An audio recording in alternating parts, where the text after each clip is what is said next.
Thanks for starting your day with us here on 9 News. I'm Sam Shocker. And I'm Corey Rose. Before we get to those top stories, we need to talk about the forecast. The winter storm warning is over, but the freeze warning is not.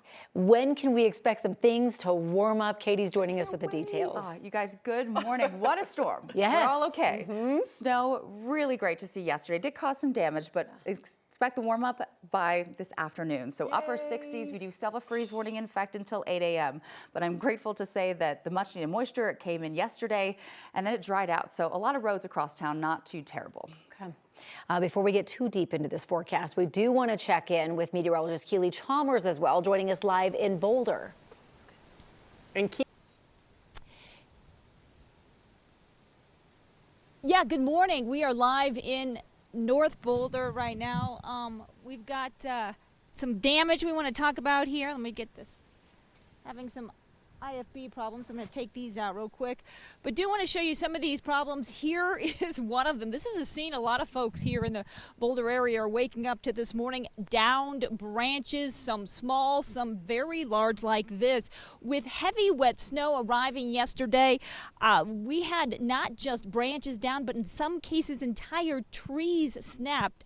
The official total of snow here in Boulder was about 11 inches, a little over 11 inches. That's fantastic, no question. But again, there's going to be a lot of cleaning up this morning. We have a light breeze as well, and that means any of those compromised branches might have not fallen already, but get a little bit of wind in there, and that'll continue to bring those branches down. So some folks will be looking out for throughout the day. But again, no question, this moisture that we got and the snow events, the rain events we've had over the last couple of days certainly welcome. We need all the moisture we can get for the Front Range Mountains and the plains. The 2-day precipitation totaled over an inch. That's a lot of precipitation. The issue, our snowpack and water deficits are significant.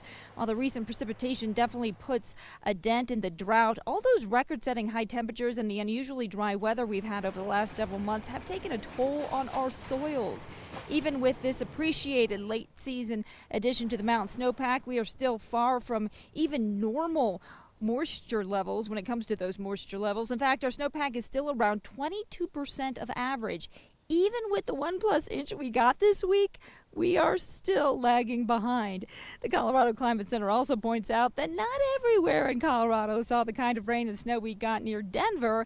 The moisture was limited in southwest and southeast Colorado. So yes, the bottom line is the storm was fantastic. We need the moisture. Will it alleviate the drought? It'll help. But we're still in a bit of a situation when it comes to the drought. But again, hey, listen, the winds are light, a little bit of wind. The temperature's not that bad, actually, this morning. So I'll tell you what, it's shaping up to be a nice day as temperatures climb into the 60s. For a little bit of cleaning up, and that's certainly what folks around here are going to be doing this morning. Reporting live from North Boulder, I'm 9 News Weather Impact Team meteorologist Keely Chalmers. And Katie, I know you're tracking the warmer forecast. Keely, yes, and thank you so much for your reporting. It's hard to tell. 11 inches fell in Boulder, even with some of that melting there yesterday. And up near Fort Collins as the sun comes up, dry through campus. Of course, a stunning sight is good. And as she was mentioning, wonderful for drought conditions to see that kind of precipitation we saw yesterday. It is freezing in spots, so of course it's been the sensitive crops, the vegetation with this freeze warning in place that we wanted to warn you about, but no big impacts, at least around the roadways. Yesterday, the sun came out in the late afternoon. Already have seen quite a bit of that snow melt off in and around the Denver area with upper 30s currently. So the winds are sustained from the southwest in town. It's pretty calm. We have seen some gustier conditions out near the foothills downsloping, but temperature-wise, we are below freezing near Lyman and Greeley in the low to upper 20s, but it's not too cold, and I do expect that freeze warning to expire quite quickly with wind gusts off to the west up over Black Hawk, Loveland Pass around 15 to 25 miles per hour. It does make it feel a touch chillier, especially in the mountains under that clear sky. 11 degrees in Leadville. So you want to have the layers on this morning. It is a crisp start to the morning if you're heading out to Denver International Airport. A lot of sunshine, very little cloud coverage, at least for the first half of the day. Radar picture quiet. We do have a brief little clipper system that is expected to bring in the chance for a few showers into our northern high country. No real significant moisture in the forecast, with a high of 68 degrees in Denver, low 70s north and east and into the mountains. It's just going to keep getting warmer and warmer. And we'll talk more about our next chance for picking up any real storm activity. We'll look at that still to come. But Brianna, as we hit the road this morning out the door, how are things on the roads? Yeah, it is quiet. It looks like we do have some problems going on along northbound 225 near Alameda. So if you're heading northbound maybe to I-70, it looks like one lane is partially blocked. Unclear if there's a stalled vehicle or a crash in this area, but you can just notice those delays that we are seeing along northbound 225. Want to show you what this looks like on our maps as well, especially if you're taking the other side of 225, so southbound heading into I-25.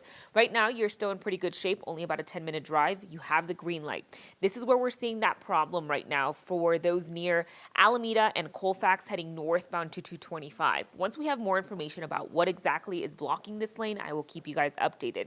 All the way down south for anyone down in Castle Rock taking northbound I-25 heading up to 225, only a 15-minute drive. All right, Brianna, thank you. Starting today, weaving in I-25 express lanes in northern Colorado will result in a fine. So that would mean drivers who enter or exit express lanes outside of designated areas on the I-25 express lanes between Berthoud and Fort Collins will be ticketed. The fine starts at $75 if paid within 20 days, but if not, the fine will increase to $150. CDOT says the fines will be sent to the registered owner of the vehicle, and the agency says they already had a 30-day grace period and issued more than 3,500 warnings. If you had your vehicle stolen anytime within the last 2 years, you still might be eligible for grant money, just not for long. That's according to State Patrol. There is a program that helps people whose vehicles were stolen after April 29th, 2024. You might be eligible if you had to pay certain costs connected with getting your vehicle back. Those include towing, transportation, cleaning, and repairs, but the program will stop taking new applications at the end of the month. The man accused of carrying out the anti-Semitic firebombing attack in Boulder is expected to plead guilty to state charges today. Investigators say Mohammed Solomon threw Molotov cocktails at a group of people on Pearl Street Mall last June. The group was peacefully marching to raise awareness about Israeli hostages held in Gaza.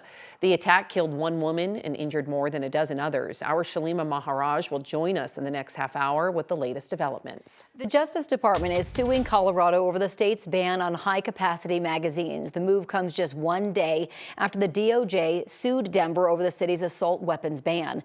The Justice Department argues that the laws violate the Second Amendment. The state law was passed in 2013 in response to the Aurora movie theater mass shooting. The DOJ argues Colorado's ban on magazines that hold more than 15 rounds effectively outlaws standard magazines used in many popular guns. The Colorado Supreme Court unanimously upheld the law in 2020. Officials at both the state and the city level say they're going to fight the lawsuits in court. The city of Lafayette is putting off a decision on whether to permanently end coffin burials at their historic cemetery. Last year, city staff uncovered human remains in a plot at the Lafayette Cemetery that they thought was unused. The state archaeologists later confirmed overlapping burial sites and unmarked remains. As a result, the city put a moratorium on coffin burials that's been in place since last November.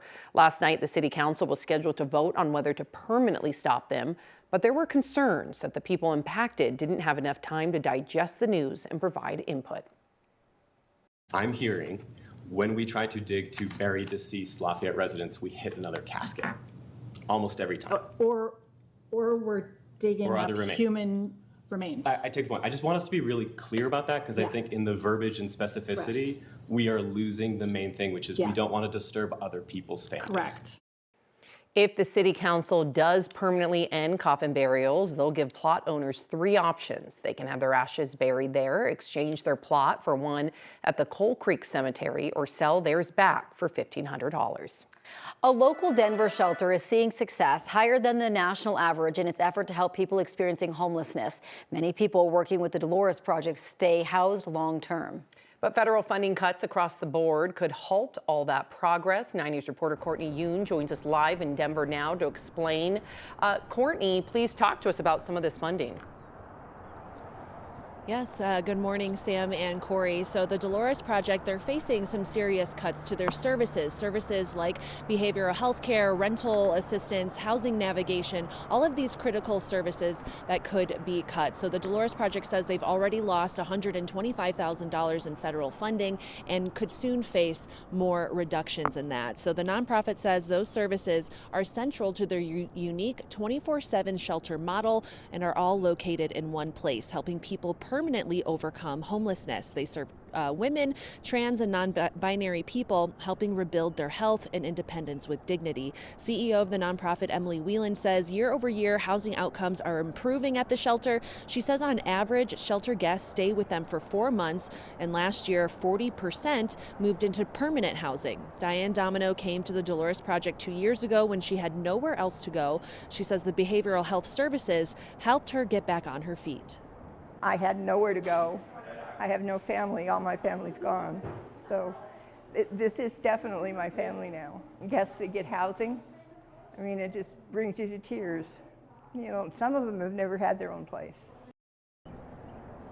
The Dolores Project says that they rely on a full continuum of care from shelter to long-term permanent housing to long-term support to help keep people stable. So they warn if federal cuts also hit housing vouchers, SNAP benefits, and health care, this whole system could fall apart, pushing more people back onto the street. So the Dolores Project is having a fundraiser tonight, and tickets are still available at the Space Gallery, or you can also donate on their website, thedoloresproject.org. Live in Denver, Courtney Yoon, 9 News.